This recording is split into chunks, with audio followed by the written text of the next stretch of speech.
ইচ্ছা ছিল আজকে বাংলাদেশের টি-20 ম্যাচ জয় নিয়ে কথা বলবো পাকিস্তানের উপর, বাট আজকে বাংলাদেশ উত্তরাতে যা হয়ে গেছে সেটার পর আমার মনে হয় না আমার এই ভিডিওটা আজকে ছাড়া ঠিক হবে। তো আমি পরের ডিসিশন নিছি যে আজকে উত্তরাতে যা হয়েছে এটা নিয়ে একটা ভিডিও করব, কারণ আসলে জীবনের এক সেকেন্ডেরও কোনো ভরসা নাই। তো এইসব ইনসিডেন্টে আমরা একটা জিনিসই শিখতে পারি যে সব সময় গ্রেটফুল থাকা উচিত আল্লাহর কাছে, সব সময় আলহামদুলিল্লাহ বলা উচিত। এবং আমরা অনেক সময় অনেক ছোটোখাটো বিষয় নিয়ে মন খারাপ করে বসে থাকি, বা আছে না অনেক ছোটোখাটো বিষয়ে খারাপ লাগে, এটা সেটা হয়।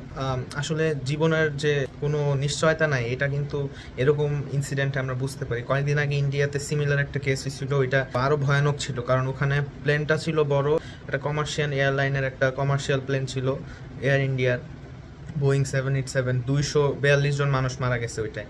আবার যে হোস্টেলটায় যে ক্র্যাশ করছে ওখানেও অনেক ইয়াং ডাক্তার ছিল যারা আপকামিং ফিউচারে ডাক্তার হবে। তো আজকে বাংলাদেশে যেটা হয়েছে সেটা আমি বলবো কোনো অংশেই কম না, কারণ একজন মানুষ মরলেও সেটা একটা বিশাল ব্যাপার। একটা ফাইটার জেট যে ক্র্যাশ করছে, অনেকে ফার্স্টে বলছে যে ট্রেনিং প্লেন, এটা কোনো ট্রেনিং প্লেন ছিল না, F7 জেট ফাইটার, একটা ওই যে ফাইটার প্লেন যেগুলো দিয়ে বিভিন্ন সময় বিভিন্ন মহড়া করা হয়, ট্রেনিং করা হয়, তো তাই বলা হয়েছে যে training plane, but training plane না, এটা ফাইটার জেট। তো এটা আসলে নিয়ন্ত্রণ হারায়, মানে ওই মাইলস্টোনের ওই মাঠটার ওইখানে আমার মনে হয় না ওই জায়গায় ল্যান্ড করতে চাইছিল, বা ইমার্জেন্সি ল্যান্ডিং, কারণ এত ছোট একটা জায়গায় ল্যান্ডিং পসিবল না। তো নিয়ন্ত্রণ হারায় জাস্ট করা ছিল না দেখে ওই জায়গায় ধসে পড়ছে। সো আমার এটাই বলার যে আসলে ওই বাচ্চাগুলা, এতগুলা বাচ্চা মারা গেছে, এইসব যখন আমি শুনছি, আমাদের আজকে এক্সাম ছিল, তো এক্সাম থেকে বের হয়ে এই নিউজটা পাইছি। লাইক আমাদের তো ট্রেলার্সে অনেক বাংলাদেশি আছে, সো লাইক এরকম আমরা সবাই একসাথে হয়েছিলাম, তো তখন একজনই হঠাৎ করে বলে উঠলো যে এরকম এরকম হয়েছে। আমি ফার্স্টে বিলিভ করতে চাই না, পরে দেখলাম যে না, অ্যাকচুয়ালি এরকম হয়েছে। বাস এরকম নিউজ আসলেই বিলিভ করা যায় না, কারণ কতটা আনএক্সপেক্টেড, তাই না? ভাবে যে একটা এতগুলো মানুষ মারা গেল, এতগুলো এখনও গুণা শেষ হয় নাই যে কত মানুষ মারা গেছে। অন স্পট 14 জন মারা গেছে, বাচ্চা মারা গেছে, টিচার মারা গেছে, তো অনেক বড় একটা বিশাল ক্ষতি হয়ে গেছে। আশা করি সবার পরিবারে ওই শক্তিটা ওরা পাক, বেঁচে থাকার, এবং ওরা যেন সাহস পায়।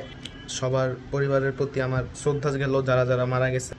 আশা করি ওরা সেই শক্তিটা পাবে বেঁচে থাকার। আসলে অনেকের ছোট ভাই বা বড় ভাই যাই হোক মারা গেছে, বহুত মায়ের, বহুত বাবার তাদের ছেলেমেয়েরা মারা গেছে।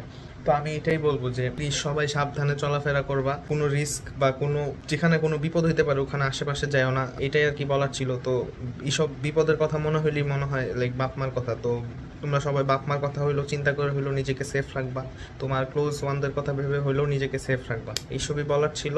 আমি খুবই শোকাহত, দোয়া রইল সবার জন্য যারা যারা মারা গেছে, ওদের পরিবারের প্রতি। আল্লাহ হাফিজ।